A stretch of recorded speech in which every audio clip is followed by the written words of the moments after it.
Welcome to the Midrash portion of Reunion Roadmap, a production of B'nai Yosef North America.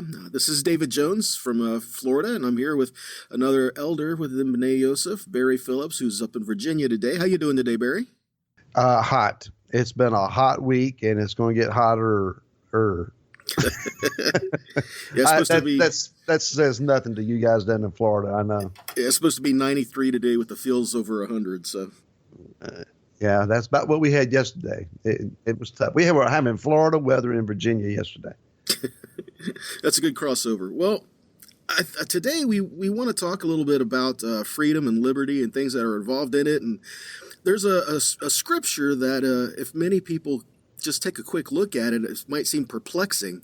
And it's a scripture where James talks about the law of liberty. And when I first saw that a long time ago, I first saw that, I said, wow, how does that work, And when I started to come into some of the understanding I have now, I'm seeing that. But when someone first approaches that, it's probably mind-scrambling. What do you think about that, Barry? Well, from our Sunday school days, we were taught that Yah only gave us, or gave Israel in particular, the Torah to prove to them that they couldn't do it. And that was always a head scratcher for me. Why would Yahweh intentionally set his people up for failure? Yeah. And as an adult now, I look back on that and I think not only was I taught that early on as a child, but that's part of the doctrine that I declared from that same system pulpit. And I struggled with that concept then, and I can accept it now. I do not believe that Yah intentionally set up his people with a system with excruciating details of how to do this, only to prove that it was a complete failure. It does not make sense. So the Torah either is not what we think it is, or what had been taught that it is, or else it has a different purpose. Instead of a legal code that tells us that we're incapable of performing its parts, it is a system of liberty. And David, I guess, when we say law and liberty, we don't really see the two equating each other. But I think about it this way. If I establish firm boundaries for my family, for my children, grandchildren, when my grandkids come here to the house, they understand this is Papa's law. This is how it works. He has firmly defined the boundaries of behavior and what's available to us. And say please, and you will if you spend the night, you will go to bed when we say to go to bed, etc. But within those boundaries, they can run, they can play, they can hoot, holler, have fun, color, paint, whatever it is that they're going to do. They know where the boundaries are. Everything inside the boundary is free and full of liberty. The only problem with lack of liberty is when you start transgressing the boundaries. That's a good point. That's a very good point. It's like it makes me think of this. America, here we are, we're land of the free, home of the brave, right? And so we think liberty and freedom and all this on a hopefully on a daily basis, but are we really grasping the idea of it? I mean, do we really think that freedom means absolutely zero law or rule? Absolute no rules is anarchy. That's not a blessing. That's not freedom, and that doesn't protect me either. Well, you're right. It is anarchy, but it doesn't start off that way as a concept in our mind. Nobody, unless you're an anarchist, I guess, really sets out to live in such a state of society. No one wants to live in complete chaos and upheaval. What it starts out as is a desire for hedonism, which says that everyone is free to do what they will. That's the whole of the law. That's Aleister Crowley's mantra. Do what thou wilt is the whole of the law. The way that really functionally translates is you do what you want to do. I'm going to do what I want to do. And as long as we don't bother each other, everybody's good. It's the utopian society where everybody enjoys life to the full of their desired expression without any restrictions. Well, the concept of that is you don't bother me, I don't bother you. That's a good concept. in our mind. But it leads to what you've just described, anarchy, because man cannot be trusted to not reach down to the depraved level of himself and act that out. Yeah. If man could be trusted, you could have that utopian ideal. What Yaakov or James is saying here is, in part, I think, also that the Torah has the function and the ability of rearranging our values, our perspectives. It doesn't redeem us. The blood and the work of Messiah is the only thing that can change and redeem a man. But once changed and redeemed, the Torah teaches that man how to walk out this new character, this new nature that he has been given.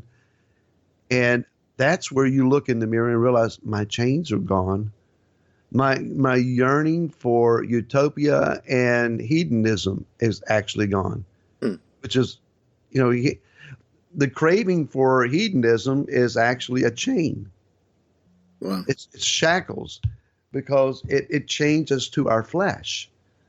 The flesh is that which is carnal and desires such an ideal instead of being structured and having purpose in life.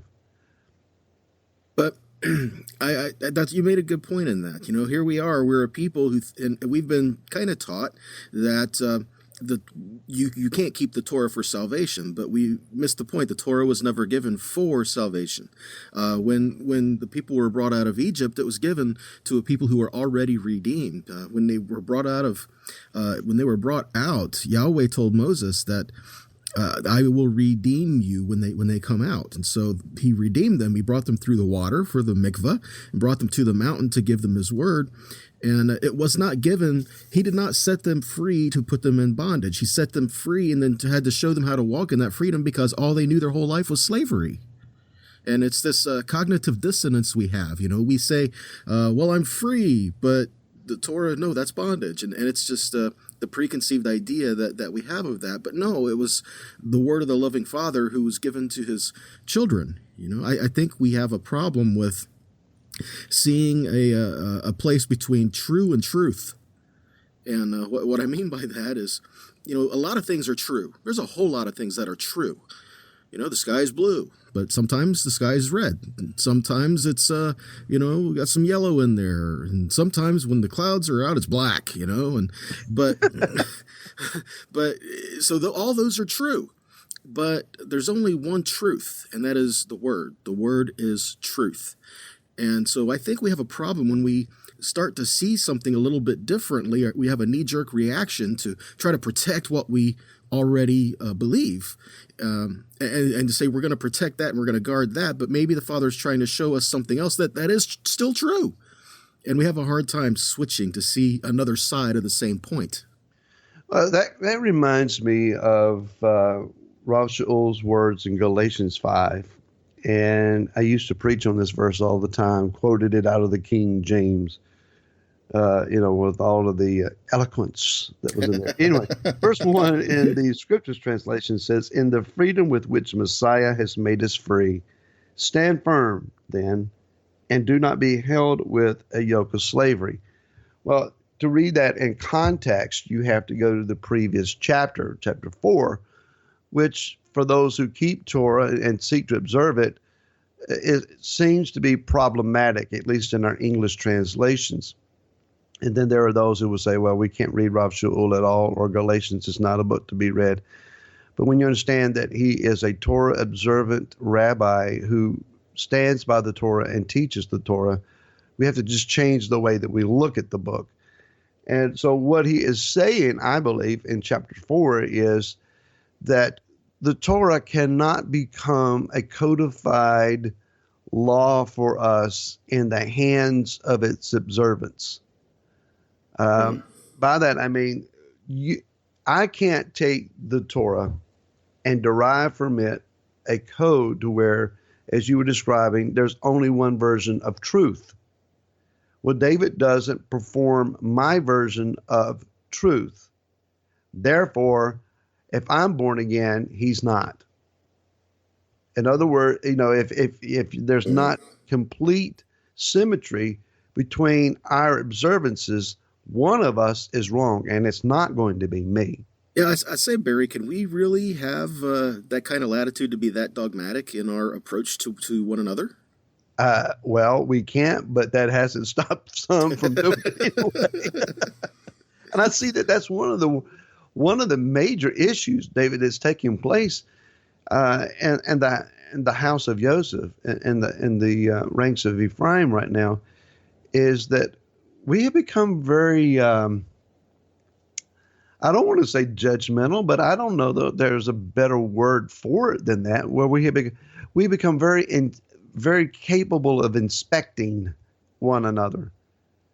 And, we appeal to the heavens for all of the mercy and the ability of his grace for ourselves, but we don't always offer that same measure to those who are around us. That's a good point. We say that, so, Yeshua has set us free and he's redeemed us and he's done that, but that should affect how we walk and how we live our daily lives. I mean, you mentioned Galatians 5:1. If you go down to verse 13, it says that, for brethren, you have been called to liberty, but do not use your liberty for an occasion to the flesh, but love and serve one another. So we've been set free, we've been redeemed, we've been given this liberty, and we have not been given it as a baseball bat to go beat people over the head with. Well, yeah. Could it not be seen that the Torah is given to us as a key, yes, with which we ourselves then are able to unlock our own chains? The Torah teaches me how to stop thinking, feeling, responding, organizing my life this way, and I'm unlocking those shackles off of me. But as you read verse 13, what I see then, we are to take that key and go to our brother and help him unlock his shackles. Not hold it up in front of him. Say, when you do as I do, then I will allow you to use my key. Wow. That's a really good point. Now that we've been set free, are we looking to help set others free? Or are we looking to put them in our own idea of bondage? It's a lot of power in using the Torah in that fashion. Years and years ago, I had someone say, I do not want to live in a Torah-based society. And I looked at them puzzled. When it's administrated by man. I only want to live in a Torah-based society when it's ruled over by Yeshua, because he's the only one we can trust to not use it to kill us or to kill one another. And that's true. That's a good point. It's a very good point. But we're talking about the liberty and the freedom, the things that are given us. And do we really want to live in a Torah-based society? Well, we're going to be, So we need to walk in his ways now, I believe. But one thing I'm reminded of in that is Psalm 19:7. It says, "The Torah of Adonai is perfect, restoring the inner person. And the instruction of Adonai is sure, making wise the thoughtless." Now, I'm not going to go off on common sense here, but I want to focus on that first part where it says the Torah is perfect, restoring the inner person. Wow. So we got just a few seconds left. So let's going to touch on that just really quick. What does it mean to be restored?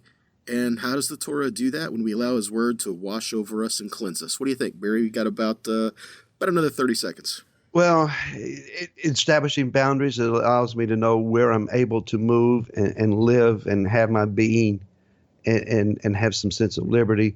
The Torah defines the right way to think, feel, relate, conduct my business affairs. It teaches me the right way. And in applying that, when you act that out, it begins to change your character, your intentions and your purposes, your perspective, if you will. Great way to put it. Last thing here, guys, we want to hear your thoughts. We want your feedback. We want to hear from you, and we want your ideas. Hey, what do you guys think about this, or what do you think about that, or the other thing? Let us know what you're thinking, because this is all about you. And so we want to help gather the people together and help bring unity within the body, and to try to see where everyone's at, and let's try to work together, get on the same page here. So we need your suggestions. Barry, you want to close this out? Yeah, just again, please send in your questions, your comments, and thank you for listening to Reunion Roadmap and for partnering with us together in B'nai Yosef of North America. Tune again next week and we'll discuss some more.